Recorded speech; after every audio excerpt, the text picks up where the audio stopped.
Salam sejahtera bagi kita semua yang saya hormati Bapak dan Ibu sekalian. Perkenalkan, nama saya Lydia Margareta Awang selaku perwakilan dari Kementerian Pariwisata dan Ekonomi Kreatif Indonesia.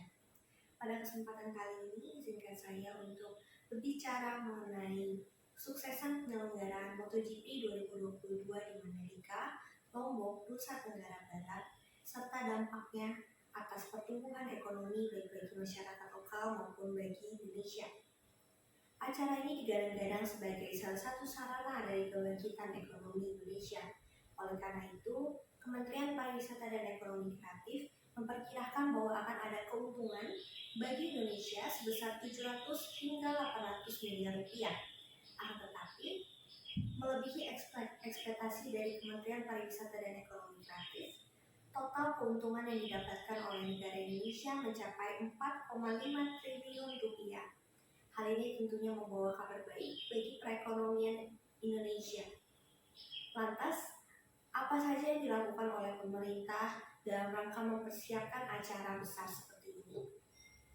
Yang pertama adalah diadakannya pembangunan infrastruktur dan juga perbaikan sarana, khususnya di daerah Lombok. Contohnya seperti perbaikan jalan bypass dari Bandara Internasional Lombok menuju kawasan ekonomi khusus di Mandalika. Selain itu, yang kedua, pemerintah, khususnya Kementerian Pariwisata dan Ekonomi Kreatif, mengadakan temu bisnis dengan para pelaku UMKM guna bertujuan untuk menguatkan rantai pasok industri pariwisata dan ekonomi kreatif. Temu bisnis ini diadakan pada tanggal 27 hingga 28 Januari 2022 dan pada temu bisnis ini dibuat dengan tujuan untuk menguatkan industri pariwisata dan ekonomi kreatif khususnya bagi para pelaku UMKM di Mandalika. Pada temu bisnis ini, kami dari Kementerian Pariwisata dan Ekonomi Kreatif membuat suatu katalog yang berisi karya anak bangsa para pelaku UMKM dari bidang kuliner, fashion, kria, dan juga bidang kosmetik. Selain pembuatan e-katalog, kami juga mengadakan training upskilling untuk mengasah kemampuan berkomunikasi dan juga bernegosiasi bagi para pelaku UMKM.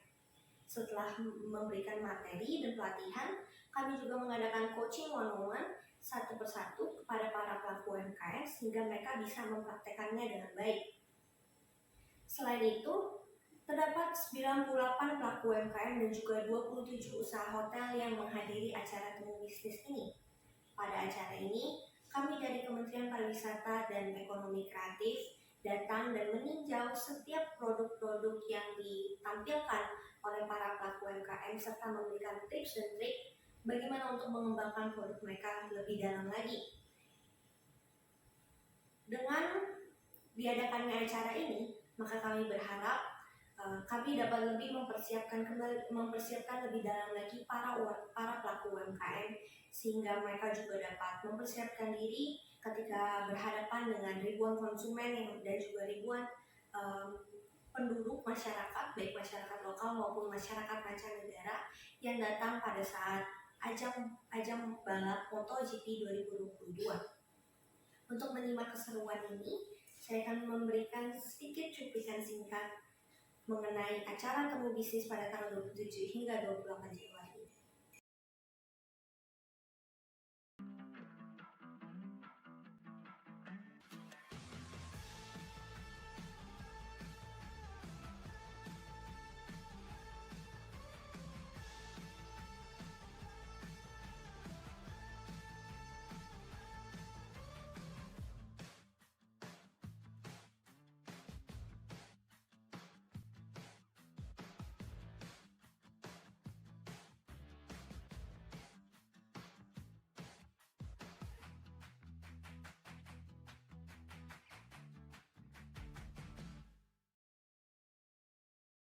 Menarik bukan? Begitulah keseruan acara temu bisnis yang diadakan pada tanggal 27 hingga 28 Januari ini. Besar harapan dari Kementerian Pariwisata dan Ekonomi Kreatif bahwa hal ini dapat meningkatkan skill dan juga kemampuan dari para pelaku UMKM. Dan ternyata Pak Menteri Sandiaga Uno selaku Menteri Pariwisata dan Ekonomi Kreatif Indonesia mengatakan dengan adanya acara Temu Bisnis ini terjadi peningkatan pendapatan di bidang kuliner sebesar 50,43%, di bidang kria sebesar 19,31%, di bidang fashion 15,96%, dan di bidang lainnya sebesar 14,48%.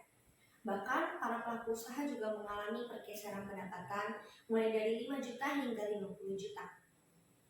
Dari sini dapat kita lihat bahwa dengan adanya ajang MotoGP 2022 di Mandalika ini memberikan dampak yang sangat besar bagi pertumbuhan ekonomi di Indonesia. Terdapat dua sektor di Indonesia yang sangat-sangat mendapatkan pengaruh oleh adanya ajang ini. Yang pertama yaitu di sebagian sektor pariwisata, di mana seperti yang kita tahu pada masa pandemi saat ini, dalam beberapa kurun waktu tahun terakhir ini, sektor pariwisata sangat melemah, bukan hanya di Indonesia tapi di seluruh belahan dunia. Akan tetapi, dengan adanya ajang MotoGP 2022 ini, maka adanya multiplier effect, seperti yang dikatakan oleh Ketua PHRI NTB Ketut Wolini, di mana ia mengatakan selama dalam beberapa kurun waktu tahun terakhir ini, okupansi hotel hanya 30% di daerah Lombok. Akan tetapi dengan diadakannya ajang balap MotoGP 2022 ini, okupansi hotel mencapai 100% di hotel berbintang di Lombok Barat seperti Mandalika, Mataram, dan juga Senggigi. Oleh karena itu, para pelaku usaha dan juga para pemilik hotel, homestay, dan tempat penginapan lainnya sangat mendapat keuntungan yang cukup besar di dalam usaha mereka. Yang kedua yaitu adanya dampak dan juga memberikan pengaruh besar di bidang sektor ekonomi, di mana terjadinya peningkatan lapangan usaha akomodasi makanan dan minuman sebesar 22,29% dan juga pada transportasi pergudangan sebesar 15,36%. Dan juga bagi sektor UMKM seperti yang saya sudah jelaskan sebelumnya, terjadi pergeseran pendapatan dari 5 hingga 50 juta bagi seluruh pelaku usaha yang menawarkan dagangannya di daerah Lombok pada saat ajang balap MotoGP 2022. Harapan Kemenkraf dengan diadakannya MotoGP ini maka akan menjadi motivasi bagi pemulihan ekonomi di Indonesia. Selanjutnya akan ada multiplier effect di Lombok bagi event-event selanjutnya seperti Formula E yang diadakan pada tanggal 4 Juni 2022. Hal ini tentunya akan dengan adanya MotoGP ini maka akan menjadi momentum kebangkitan pertumbuhan ekonomi di Indonesia pasca pandemi. Demikian kiranya yang bisa saya sampaikan, kurang lebihnya saya mohon maaf jika ada salah kata yang terucap, dan atas perhatiannya saya ucapkan terima kasih.